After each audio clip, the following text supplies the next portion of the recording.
స్తోత్ర మెస్సియా ప్రియమైన బిడ్డారా క్రీస్తునామమున అందరికీ సమాధానం కలుగును గాక ఆమేన్. నేను మీ అభిషేక్ ఎలా ఉన్నారు? బాగున్నారా? ఉదయం లెగుస్తున్నారు, ప్రార్థన చేసుకుని వాక్యం ధ్యానించుకున్నాను. ఒకవేళ ఇంకెవరన్నా ప్రార్థన చేసుకోకపోతే ఉన్న పాటలు మోకరించి ప్రార్థన చేసుకుని వాక్యం ధ్యానించుకోవాలని తెలియజేస్తున్నా బిడ్డారా.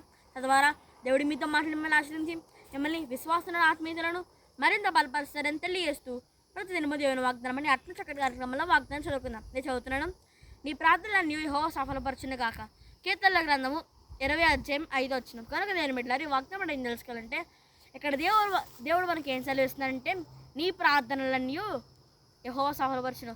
మనం చేసే ప్రార్థనలన్నీ, మనం చేసే విజ్ఞాపనలని మరి దేవుడు మనకి సఫలపరుస్తారని మనకు వాగ్దానం చేస్తున్నాడు.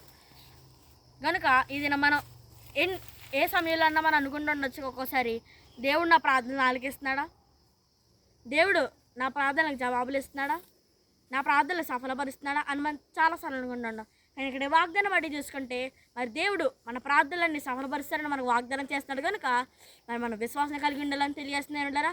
కనుక విశ్వాసం తెచ్చుకోండి, వాగ్దానం బట్టి ప్రార్థన చేసుకోండి. దేవుడి మాటలు తీర్చింది కాక ఆమెను ప్రార్థన చేసుకుందాం. స్తోత్రం మెస్సియా ప్రతిదినమో దేవుని వాగ్దానం మీ అట్ల చక్కటి గారు మాకు ఇచ్చే వందనాలు. మీరు మాకు ఇస్తున్న వాగ్దానం నీ ప్రార్థనలన్నీ యెహోవా సఫలపరచును కాక. ఈ వాగ్దానం అందరూ చిరు నెరవేర్చండి, అన్న రోగులని వంద స్వస్థపరచండి, ఎవరైతే పుట్టినరోజు పిల్లలు చేర్పించుకుంటున్నారు వందను ఆశ్రయించండి, అనేక పుట్టినరోజు పిల్లలు చేర్పించుకోవడం సాయం చేయండి. అక్కడ మన సగం మంది కాల్చడం అభివృద్ధిపరచండి. ఆ భారతదేశం ఎటువంటి అల్లరి జరగకుండా సాయం చేయండి, ఎటువంటి యుద్ధాలు జరగకుండా సాయం చేయండి. ఈ సలదేశాన్ని కాపుదలు తెచ్చేయండి, ఎరుసలేం పట్టణాన్ని కాపుదలు తెచ్చేయండి. అలాగే ఈ వీడియో ఎవరు చేస్తున్న వందరి స్థితిలో వాగ్దానం నెరవేర్చడం సాయం చేయండి. ఇస్తున్నాడు వచ్చినాం తండ్రి ఆమెన్. కనుక దేని బిడ్డలారా ఈ వాగ్దానం మీరు పొందుకున్నారు కనుక లైక్ చేయండి, షేర్ చేయండి, సబ్స్క్రైబ్ చేసుకోండి, మంచి మంచి కామెంట్స్ పెట్టండి. నేను మమ్మల్ని నిలిచింది కాక ఆమెన్.